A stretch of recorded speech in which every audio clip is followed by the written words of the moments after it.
नमस्कार, आप देख रहे हैं बात छत्तीसगढ़ की। मैं हूं आपके साथ बुशरा और आज बात कर रहे हैं रेत के खेल पर लगाम की। जहां छत्तीसगढ़ विधानसभा सदन में बजट सत्र की चर्चा के दौरान अवैध रेत उत्खनन और परिवहन का मामला गूंजा। सत्ता पक्ष और विपक्ष के विधायक अवैध रेत उत्खनन और परिवहन को लेकर सरकार को घेरते नजर आए।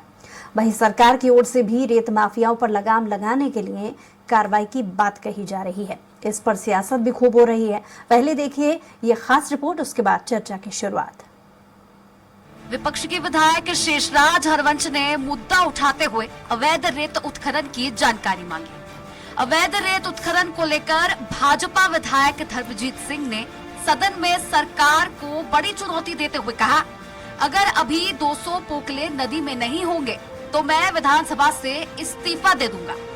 पूर्ववर्ती सरकार ने रेत का बड़ा खेल खेला है। पूर्व की तरह पंचायत को देने की जरूरत है। 15 दिनों तक लगातार कार्रवाई करने की जरूरत है। जुर्माने के प्रावधान से कुछ फर्क नहीं पड़ने वाला है। इस पर वित्त मंत्री ओपी चौधरी ने आगामी 15 दिनों तक रोज कड़ी कार्रवाई के निर्देश दिए हैं। वहीं सत्ता पक्ष के ही विधायक रिकेश सेन ने सरगुजा संभाग में रेत उत्खनन एवं परिवहन का मामला उठाया। रिकेश सेन ने कहा कि खनिज में बड़ा भ्रष्टाचार हुआ है, अवैध बिक्री हुई है, इसमें जांच करानी चाहिए। जो खनिज जब्त किए गए हैं वे कहा गया। मंत्री ने बताया खनिज उसे ही दे दिया जाता है, उसे पेनल्टी ली जाती है। जब तक पेनल्टी नहीं लिया जाता उन्हें छोड़ता जाता है। विधायक रिकेश सेन ने कहा, कार्रवाई कर कड़ा संदेश देंगे, अधिकारियों पर कार्रवाई होगी। वित्त मंत्री ओपी चौधरी ने सदन में घोषणा की कि प्रधानमंत्री आवास के लिए मुफ्त रेत उपलब्ध कराएंगे। उन्होंने कहा, ग्राम पंचायत को प्रधानमंत्री आवास योजना के लिए निशुल्क रेत उपलब्ध कराएंगे। पीएम आवास या पंचायत स्तर पर भवन के लिए रेत निकालने पर कोई शुल्क नहीं लिया जाएगा। सरकार ने राज्य में 18 लाख प्रधानमंत्री आवास को अनुमति दी है। हितग्राहियों को इसका सीधा लाभ मिलेगा। वैशाली नगर विधायक रिकेश सेन का बयान आया है। अपने बयान में उन्होंने कहा कि रामानुजगंज, बलरामपुर और सूरजपुर में अवैध खनन में बड़ी अनियमितता पाई गई है। 652 प्रकरण दर्ज कर अलग अलग कार्रवाई की गई। 15 दिन के अंदर ताबड़तोड़ कार्रवाई की जाएगी। मंत्री के द्वारा बड़ी घोषणा की गई है, जिसमें 18 लाख पीएम आवास के हितग्राहियों को मुफ्त में रेत दी जाएगी। इससे गरीबों को राहत मिलेगी। आज क्योंकि रेत की चिंता सभी माननीय सदस्यों की थी और हमने ये कहा है कि भारतवर्ष में छत्तीसगढ़ प्रदेश रेत के विषय पे साफ सुथरा रहे कि नियम के अनुसार ही लोगों को रेत का ठेका मिले। अलग अलग समय पे देखने आता है कि संबंधित कोई एसडीएम को कुचला गया, कहीं पे पुलिस अधिकारियों को ट्रक से दबाया गया या कहीं पे बाहुबली लोग रेत का काम लेते हैं, तो वो इस प्रदेश में ना हो, इसकी चिंता माननीय सदस्यों ने कहा। और 15 दिनों के अंदर विधानसभा अध्यक्ष जी ने भी ये सुनिश्चित करवाया मंत्री जी से कि 15 दिन में ताबड़तोड़ कार्रवाई की जाएगी। इस प्रदेश में सभी के डंपर, पोकलेट सबको जब्त किया जाएगा और कानूनी कार्रवाई की जाएगी। अवैध रेत उत्खनन और परिवहन पर कार्रवाई को लेकर कांग्रेस विधायक संगीता सिन्हा ने कहा, प्रधानमंत्री आवास के लिए मुफ्त में रेत देंगे, ये बड़ी खुशी की बात है। ये खुद से घोषणा की अच्छी बात है, लेकिन जब मामला आता है तो ये 5 साल पीछे चले जाते हैं। ये 15 साल राज किए ये भूल जाते हैं। खाली 5 साल की बात करते हैं। हम वर्तमान की बात करते हैं। वर्तमान क्षेत्र में उत्खनन की स्थिति क्या है, उस पर ध्यान देना चाहिए। मैं सरकार का ध्यान इस ओर आकर्षित करना चाहती हूँ। देखिए, आवास के लिए देंगे, बड़ी खुशी की बात है कि रेत उन लोग खुद से करवा रहे हैं, ये बड़ी अच्छी बात है। लेकिन रेत उत्खनन के मामला आता है तो सीधे उन लोग 5 साल पीछे चले जाते हैं। उन लोग 15 साल क्या किए बीजेपी सरकार ये नहीं बताते, सिर्फ 5 सालों की बात करते हैं। हम बात कर रहे हैं अभी वर्तमान की। वर्तमान की स्थिति क्या है, वर्तमान में क्षेत्र में रेत खदान की स्थिति क्या है, इसमें इनको ध्यान देना चाहिए। सरकार का ध्यान आकर्षित मैं इसमें करना चाहती हूँ। भारतीय जनता पार्टी के नेताओं को रेत तस्करी करने का अवसर देने का काम किया जा रहा है और जहां प्रधानमंत्री आवास योजना के हितग्राहियों का सवाल है, पहले राज्य सरकार उनको 18 लाख हितग्राहियों को मकान बनाने में पैसा तो दे दे, लेकिन भारतीय जनता पार्टी यहाँ की खनिज संपदा का दोहन करना चाहती है, वहां भ्रष्टाचार करना चाहती है। इसलिए गरीबों के नाम से ये योजना बनाकर उसमें गड़बड़ी करना चाहते हैं। भाजपा शासन काल में हमेशा से खनिज संपदा के राजस्व में कमी रही है। बहरहाल रेत उत्खनन और परिवहन में रेत माफियों की मनमानी की शिकायतें आम है। इसमें प्रशासनिक मिलीभगत भी जाहिर है। इस बीच सरकार ने पीएम आवास निर्माण के लिए मुफ्त में रेत उपलब्ध कराने की बात की है। अब देखना होगा कि सरकार रेत के खेल पर कैसे लगाम लगा पाती है। स्वराज एक्सप्रेस के लिए रायपुर से दिलीप साहू की रिपोर्ट। तो इस पर चर्चा के लिए हमारे साथ बेहद ही खास पैनल मौजूद है। बीजेपी से प्रवक्ता डॉक्टर विमल चोपड़ा जी हमारे साथ जुड़ गए हैं, आपका बहुत स्वागत है। और कांग्रेस से प्रवक्ता सुरेंद्र शर्मा जी भी हमारे साथ जुड़ गए हैं, आपका भी बहुत स्वागत है। वरिष्ठ पत्रकार पीसी राज जी भी हमारे साथ जुड़े, आपका भी बहुत स्वागत है। तो जिस तरीके से विपक्ष ने विधानसभा में सवाल उठाया है अवैध परिवहन को लेकर और अवैध के रेत उत्खनन को लेकर के, हालांकि उसको लेकर के सत्ता के नेताओं ने इसको लेकर के जवाब जरूर दिया है, लेकिन ये मुद्दा कोई नया नहीं है, बहुत पुराना है। इसको लेकर समय समय पर जिसकी भी सत्ता रहती है उससे अवैध रेत के उत्खनन और परिवहन को लेकर के सवाल उठते रहते हैं। मौजूदा स्थिति को लेकर के कांग्रेस बहुत सारी चीजों को लेकर के याद दिला रही है। इस पर जवाब की शुरुआत में चाहूंगी सुरेंद्र जी आपसे, क्योंकि ये सवाल आपकी पार्टी की तरफ से उठाया गया है। भारतीय जनता पार्टी जिन जिन विषयों पे बहुत रोना रोती थी उसमें सुधार की उम्मीद हम कर रहे थे। ये शराब के संबंध में बड़े चिंतित थे, बड़े परेशान थे और लोगों के बहनों की चिंता इनको बहुत ज्यादा थी। पूरे 5 साल तक शराब के मामले में कांग्रेस पार्टी को घेरते रहे और अब इनकी सरकार आई है तो शराब के मामले में राजस्व बढ़ाने के लिए प्रयत्न कर रहे हैं। उसी तरह से रेत का मामला है, तो रेत के मामला में जब आप घोषित कर देंगे कि 15 दिन ताबड़तोड़ कार्रवाई होगी, तो आप तो अवैध कारोबार करने वालों को सूचित कर रहे हैं कि 15 दिन आप अपनी मशीनें हटा लीजिए और 15 दिन के बाद फिर अपना जो काम है उसको फिर से आप कर सकते हैं। तो दरअसल में भारतीय जनता पार्टी रेत के मामले को अपने कार्यकर्ताओं को, अपने लोगों को उपकृत करने का प्रयास कर रही है। जब प्रधानमंत्री आवास योजना के लोगों को रेत मुफ्त में देने की बात हुई है तो उसका क्या नियम होगा, किस मैकेनिज्म के साथ, किस सिस्टम के साथ उनको रेत दिया जाएगा, इसकी जानकारी जब तक न हो इसके बारे में कहना बड़ा मुश्किल है। क्योंकि बातें बड़ी मीठी मीठी करना, बातें अच्छी अच्छी करना, महतारी वंदन योजना में सभी विवाहित महिलाओं को 12,000 रुपए सालाना देने की घोषणा थी। अब उसमें ऐसा हो गया तो ऐसा भी नहीं मिलेगा, तो ऐसा भी नहीं मिलेगा, तो ये फार्म भरा जाएगा, वो फार्म भरा जाएगा। लाखों के तादाद में फार्म, करोड़ों के तादाद में फार्म भरे भारतीय जनता पार्टी ने चुनाव के समय, अब दोबारा फार्म भरवा रहे हैं और उसमें 25 किस्म की जानकारी मांग रहे हैं। तो कुल मिला के अगर देखा जाए तो भारतीय जनता पार्टी सत्ता में आते ही वादों से मुकरने का काम कर रही है। रेत के मामले में भी इनका यही रवैया है, यही जरिया है, यही तरीका है।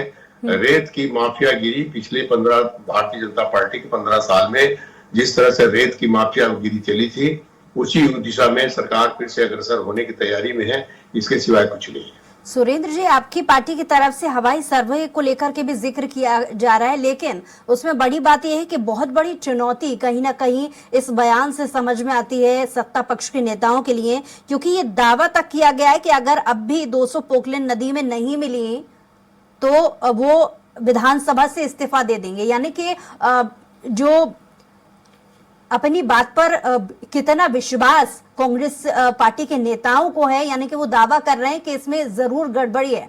इसका जवाब मैं विमल जी से चाहूंगी। विमल जी, इस स्टेटमेंट से कहीं ना कहीं चुनौती भी नजर आती है, क्योंकि कांग्रेस इस बात को लेकर के अपने आप में कॉन्फिडेंट है कि उन्हें पूरी उम्मीद है कि यहां पर गड़बड़ी है। विमल जी, कोई भी रहे, अपराध बंद नहीं होंगे। और जिस प्रकार से रेत का भी मामला है, उसमें मामला यह है कि सरकार की संलिप्तता है क्या। कांग्रेस शासन में आप देखेंगे कि जिस प्रकार से शराब में कांग्रेस के सारे लोग ढेबर से लेके एबर तक और उसके तार मुख्यमंत्री तक जुड़े थे, कि सरकार जो है वो खजाने में डाका डाल रही थी। वहीं मैं ये नहीं बोल रहा हूं कि रेत के मामले में अवैध उत्खनन रुक गया या बंद हो गया, लेकिन सरकार कहीं संलिप्त नहीं है, भारतीय जनता पार्टी के लोग संलिप्त नहीं है। सरकार कोई भी आए, अपराध समाप्त नहीं होंगे, अपराध होते रहेंगे, लेकिन देखना यह है कि इसमें अपराध में संलिप्त कौन है। भारतीय जनता पार्टी लगातार कार्रवाई कर रही है और जहां तक उन्होंने ये घोषणा की है कि प्रधानमंत्री आवास के लोगों को बिना रॉयल्टी के रेत दी जाएगी, गांव के छोटे कामों के लिए रेत दी जाएगी, ये एक बहुत अच्छी घोषणा है। इसके नियम कानून और प्रक्रिया क्या होगी, इसका भी जो है, इसकी घोषणा जो है कुछ समय में की जाएगी। लेकिन कांग्रेस के शासन के समय में यह था कि गिरोह जो है पूरा लूटमार में लगा था। भारतीय जनता पार्टी ने अपने शासन में पंचायतों को खदानें दे दी थी कि पंचायत इसका निर्धारण करेगी, वही जो है रॉयल्टी वसूल करेगी। लेकिन कांग्रेस ने आते ही फिर जो है उसको अपने कंट्रोल में लेते हुए सरकार ने इसमें भ्रष्टाचार की गुंजाइश प्रारंभ की कि कलेक्टर हो, कांग्रेस के नेता हो, मंत्री हो, इनका दखल होने लगा। और अब जो है ये समय आ गया है कि प्रक्रिया में परिवर्तन किया जाए और जिस प्रकार से घोषणाएं भारतीय जनता पार्टी की आपने सरकार, वो कार्यकाल का जो प्रश्न है उसे छेड़ दिया। इसका जवाब मैं सुरेंद्र जी से जरूर लूंगी, लेकिन बीच में एक प्रतिक्रिया पीसी रथ जी आपसे चाहूंगी कि जिस तरीके से अवैध उत्खनन को लेकर, परिवहन को लेकर के, हालांकि ये मुद्दा नया नहीं पुराना है, लगातार जिस पार्टी का कार्यकाल आता है उस समय में ये सवाल उठता रहा है, लेकिन मौजूदा स्थिति में एक दूसरी पार्टियां जो है वो उनके कार्यकाल की याद भी दिला रही हैं, तमाम आंकड़े भी पेश कर रही हैं। जो सियासतदारी इस मुद्दे को लेकर के हम देख रहे हैं, उसे आप किस तरीके से देखेंगे?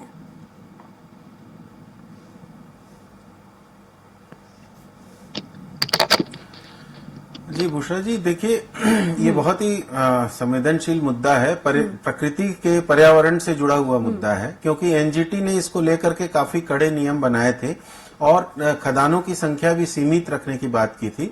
और जहां पर टारगेट बेस यानी ज्यादा लाभ के लिए अगर खनन किया जाता है, ये गौड़ खनिज है, गौड़ खनिज में ये रेत के साथ मुरम और पत्थर इस तरह की चीजें आती हैं, तो इसमें अगर ज्यादा खनन किया जाएगा, ज्यादा लालच में ज्यादा खनन किया जाएगा, तो वो नदी के तल से मिट्टी तक निकल जाती है, मतलब रेत पूरी उठा लेते हैं और मशीनों से ये काम हो रहा है। इसलिए इसको लेकर के बहुत सख्त नियम बनाए गए हैं। और जो शुरुआत में आपने जिक्र किया था, धर्मजीत सिंह भाजपा के ही विधायक हैं, उन्होंने ही सरकार पे ये आरोप लगाया है कि 200 से ज्यादा तो एनी टाइम मैं दिखा सकता हूं कि पोकलैंड मशीनों से रेत की खुदाई हो रही है और लोड होता जा रहा है। मतलब वो सरकार को उन्होंने आईना दिखाया है, जिस पार्टी में है उसके बाद भी उनकी ये ईमानदारी पे शक नहीं किया जा सकता। उन्होंने अच्छी चुनौती दी है सरकार को, अपनी ही सरकार को, और कहा है कि इस मामले में बहुत ढीला ढालापन है और उसे मजबूत कानूनों के अंतर्गत लाना जरूरी है। और ओपी चौधरी जी ने आज जो घोषित किया, वित्त मंत्री होने के बाद भी उन्होंने जो घोषणा की है, मुख्यमंत्री के तरफ से वो खड़े हुए थे बोलने के लिए, और उन्होंने खनिज विभाग के लिए जो घोषणा की है कि गरीबों के आवास के लिए जो रेत दिया जाएगा निःशुल्क बिना रॉयल्टी के, वो अच्छी घोषणा है, जनता के हित में वो नियम है निश्चित रूप से। लेकिन असली सवाल है कि जो माफिया एक तरह से काम करता है, इस पूरा तंत्र एक काम करता है जो बड़ी बड़ी मशीनों के माध्यम से, जिसमें रोजगार सृजन भी कम होता है और रेत की इस तरह से एकदम अंधाधुंध लालच में जो खुदाई होती है, उसको रोकने का काम बहुत सजगता से किया जाना चाहिए। इसमें पार्टियां कोई भी हों, उनको क्योंकि ये सारे संसाधन है, प्राकृतिक संसाधन हमारी पीढ़ियों के लिए है, न कि इस पीढ़ी में खत्म किए जाएं। और मुझे लगता है डॉक्टर विमल चोपड़ा महासमुंद, ये जो इलाका है महानदी का इलाका है, इससे अच्छी तरह से वाकिफ हैं। उनकी भी चिंताओं में ये शामिल होना चाहिए कि खनिज जो है वो सही तरीके से, संगतता से, युक्ति संगत तरीके से रेत का खनन हो और अंधाधुंध लालच में जो है नदी को जख्मी ना किया जाए, इसका ध्यान रखना सरकार को जरूरी है। और जो भी जरूरी कदम है वो सरकार जरूर उठाए। और मुझे लगता है विपक्षी दल होने के नाते कांग्रेस भी इसमें सजगता से काम करेगी और जहां भी गड़बड़ियां होंगी उसको उजागर करेगी। जी सुरेंद्र जी, विमल जी ने कुछ देर पहले कार्यकाल को लेकर के जिक्र छेड़ा है, वो आपके कार्यकाल, कांग्रेस सरकार के कार्यकाल की जो मामले हैं उन्हें बताना चाह रहे थे, और दूसरी तरफ आप ही के जो कांग्रेस से विधायक हैं उन्होंने आवास के लिए मुफ्त रेत को लेकर के धन्यवाद तो किया है, लेकिन जो परिवहन में हुई छात्रा की मौत का भी जो मामला था उसे भी उजागर करने की कोशिश की थी, तो इस पर आपकी पार्टी क्या स्टैंड लेती हुई नजर आने वाली है? की बात यह है कि भारतीय जनता पार्टी के विधायक, जो कि वरिष्ठ विधायक हैं, माननीय धर्मजीत सिंह ने स्वयं सरकार को चुनौती दी है कि किसी भी समय 200 पोकलेट को मैं जब्ती करवा सकता हूं। तो आप इस स्थिति को समझ सकते हैं कि आज सरकार बने इतने दिन हो गया, जिस विषय में कांग्रेस के ऊपर लीपापोती करते हैं। पिछले 15 सालों में भारतीय जनता पार्टी ने पंचायत के नाम पर कौन रेत की उगाही कर रहा था, कौन रेत की खुदाई कर रहा था, कौन रेत का व्यापार कर रहा था, इसको छत्तीसगढ़ का बच्चा बच्चा जानता है। ये ऐसी कोई छुपी हुई बात नहीं है कि पंचायत के नाम पे कुछ लोग इसमें इसका दुरुपयोग कर रहे थे। इस बात को सारे लोग जानते हैं। इस बार तो कांग्रेस की सरकार ने ओपन ऑक्शन किया है और टेंडर बुला करके ऑक्शन करने के आधार पे रेत की बिक्री की व्यवस्था की है। तो इस तरह से खाली आरोप लगा देना और आरोप लगा करके किसी, अब मैं तो धन्यवाद दूंगा डॉक्टर विमल चोपड़ा को, जिसके लिए उन्होंने नेहरू जी की जिम्मेदार नहीं ठहराया। नहीं तो भारतीय जनता पार्टी तो अपनी हर समस्या के लिए नेहरू जी को, इंदिरा जी को, कांग्रेस पार्टी की जिम्मेदार ठहराती। अरे भाई, सरकार आपकी बन गई है, जनता ने आपको जनादेश दिया है, आप रेत के बारे में बड़े चिंतित थे, तो रेत का अवैध जो कारोबार है उसको रोकने की आपको कोशिश करना चाहिए, उसमें लगाम लगाने का प्रयास करना चाहिए। और जो आपने कहा है कि कैसे, मतलब किस तरह से पंचायतों को दिया जाएगा प्रधानमंत्री आवास योजना के लिए, उसको किस तरह से देंगे, इस बात को, इस नियम कानून को जल्द से जल्द उजागर करना चाहिए। वरना मुझको शंका है कि पंचायतों के नाम से भारतीय जनता पार्टी के लोग रेत की उगाही करेंगे, रेत में वसूली करेंगे, रेत का परिवहन करेंगे और एक अवैध व्यापार का सिलसिला फिर से नया चल निकलेगा।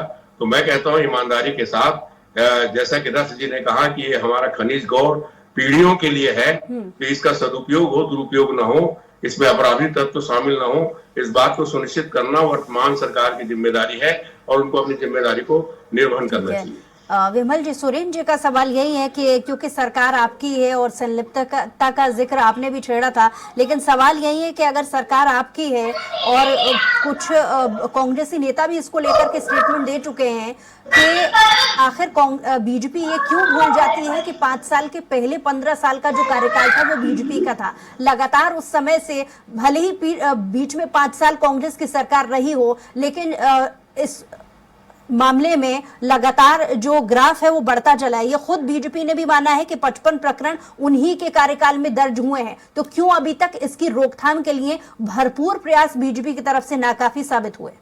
विमल जी, देखिए ऐसा है, सरकार अभी बने 2-3 महीने हुए हैं, तो सरकार की संलिप्तता तो खत्म हो गई है, लेकिन ठीक है उसमें अपराध हो रहे हैं, माफिया है, इस बात से इनकार नहीं है, लेकिन सरकार संलिप्त नहीं है जो कांग्रेस के जमाने में थे।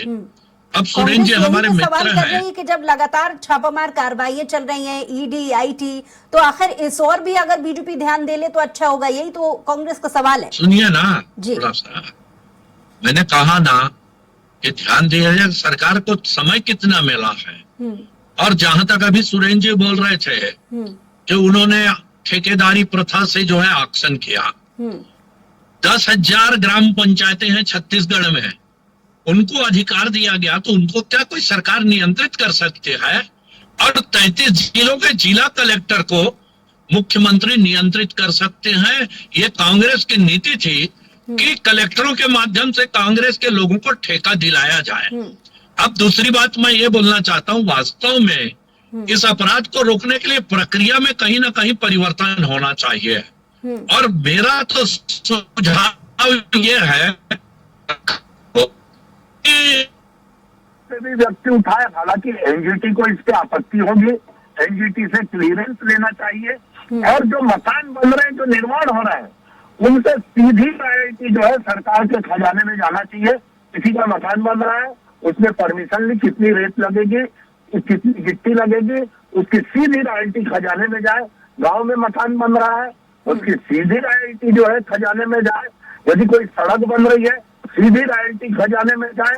लेकिन फिर आपके नेताओं की तरफ से ये और उस स्टेटमेंट निर्माण क्यों में आता है कितनी कि रेत 200 लग रही? पोकलेन नदी में नहीं होंगी तो मैं विधानसभा से इस्तीफा दे दूंगा। इस स्टेटमेंट के भी तो मायने समझने चाह रहे हैं बाकी के पार्टी के नेता। देखिए ना, मैं क्या कह रहा हूं, मैंने यही कहा कि इसमें अपराध समाप्त नहीं हुआ है, लेकिन भारतीय जनता पार्टी के शासन में ये जरूर हुआ कि भारतीय जनता पार्टी के नेताओं की संलिप्तता नहीं है। जिस प्रकार ये से तो आप कह कांग्रेस रहे के हैं। जमाने अगर में ऐसा कहीं शराब दावा के बड़े हो रहा बड़े है तो आपको ठेकेदार नहीं हुए, लगता कि कोयले के पार्टी की तरफ ठेकेदार से हुए, इसको लेकर के वैसे जांच रेत होनी के चाहिए? ठेकेदार थे। जी, ये तो आप कह रहे हैं कि संलिप्तता नहीं है, लेकिन अगर इसको लेकर के दावा पेश किया जा रहा है तो आपको नहीं लगता कि बाकी की कार्रवाइयों की तरह लगातार, जैसा कि कांग्रेस जिक्र छेड़ती है, आईटीईटी को लेकर के फबतीये कसे जाते हैं, लेकिन आपको नहीं लगता कि कम से कम इस पर जांच होनी चाहिए अगर कहीं सवाल उठाया जा रहा है तो, और वो भी विधानसभा में? देखिए, जांच के लिए कांग्रेस के लोग कुछ तथ्य तो थे कि यहाँ भारतीय जनता पार्टी के नेता की संलिप्तता है, यहाँ मंत्री ने फोन करके कहा, यहाँ मुख्यमंत्री जो है ये प्रश्रय दे रहे हैं, दे उसकी जांच होगी। किसने कहा जांच नहीं होगी? कांग्रेस के लोग दे, कोई भी दे, विपक्ष के नेता दे, बिल्कुल जांच होगी और कार्रवाई हो रही है। मैं नहीं कह रहा हूं कि कार्रवाई नहीं हो रही है, कार्रवाई हो रही है। तो खुद जो है सदन में जवाब में मंत्री ने कहा है कि इतने अवैध प्रकरण बनाए गए, इतने परिवहन के जो है जुर्माने किए गए, ठीक है, उसको किस प्रकार से मिनिमम किया जाए, बंद तो कोई नहीं कर सकता है, लेकिन कम कैसे किया जाए, इसका प्रयास जो है सरकार लगातार कर रही है।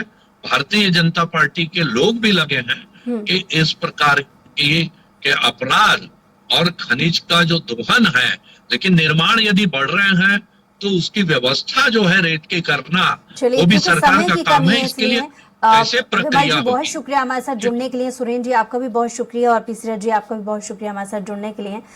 तो जिस तरीके से छत्तीसगढ़ विधानसभा सदन में बजट सत्र की चर्चा के दौरान अवैध रेत उत्खनन और परिवहन का मामला गूंजा, सत्ता पक्ष और विपक्ष के विधायक अवैध रेत उत्खनन और परिवहन को लेकर सरकार को घेरते हुए नजर आए, जबकि सरकार इसको लेकर के अलग अलग तरीके के आंकड़े और तर्क देते हुए नजर आई। देखने वाली बात होगी कि लगातार रेत के अवैध इस खेल पर लगाम लगाने के लिए क्या वाकई में जांच का सहारा लिया जाता है या एक बार फिर से धरातल पर इस मामले को लेकर ठंडे बस्ते में कार्रवाई जाती हुई नजर आती है। बहरहाल हमारी खास पेशकश में इतना ही। कुछ और खबरों के लिए देखते रहिए स्वराज एक्सप्रेस।